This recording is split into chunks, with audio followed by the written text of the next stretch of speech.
was just walking through our village, like any other day, not looking for anything, not expecting anything, but something made me stop.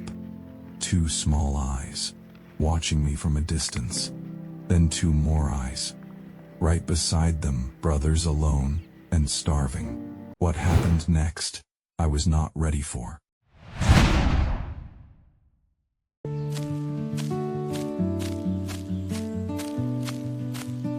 They were sitting side by side, sometimes wandering a little, but always coming back to each other, like each one was the other's.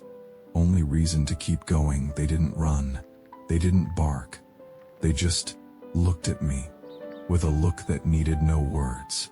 I approached slowly, carefully. It was clear they hadn't eaten in a long time.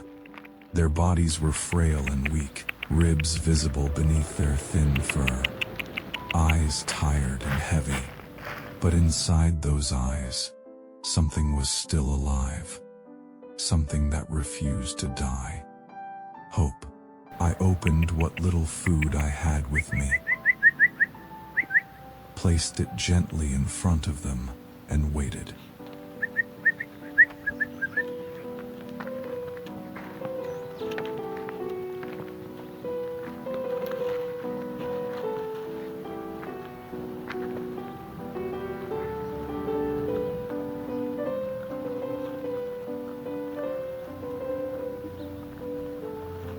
At first, they didn't move. They stayed back, just watching, afraid, even of hope. Then the first one stepped forward.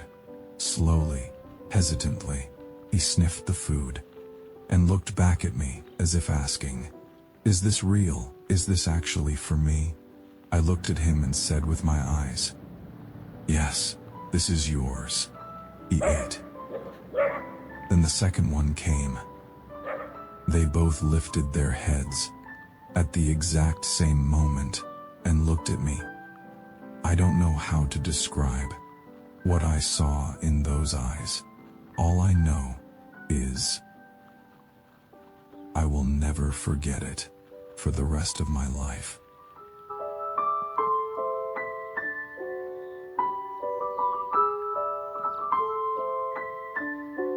I want to pause here for just a moment and share something important with you. These two dogs are not an exception. They represent millions of animals suffering in silence around the world. In the United States alone, more than 7,000 dogs enter shelters every single day. Many of them never find someone to feed them, to see them, to stop for them. What I did today was simple, a moment of Paw.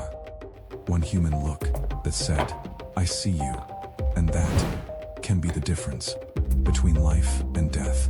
You don't have to save them all. Just don't walk past the one who needs you. Because I truly believe, if you cross paths with a suffering soul, it's not a coincidence you were sent there. The reason is compassion. The reason is love.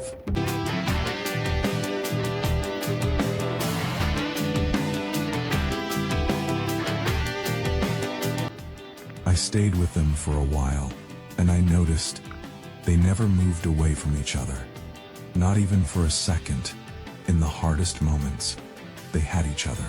In hunger, they had each other.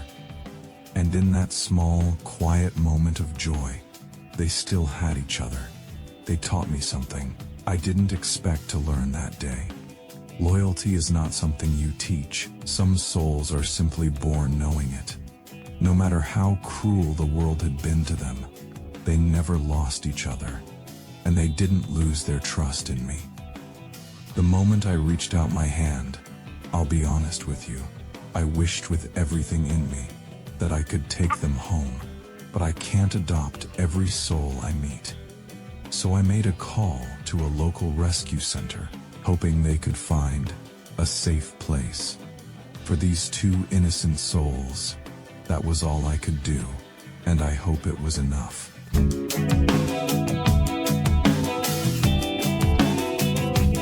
Now, I need just one thing from you. Go to the comments right now and tell me, what should we name these two brothers? You choose their names because they belong to this community now, the one we've built together, you and I. If their story moved you, even a little, share it with just one person. One person, that's all it takes to change the way someone. And trust me, the next story is just as powerful as this one.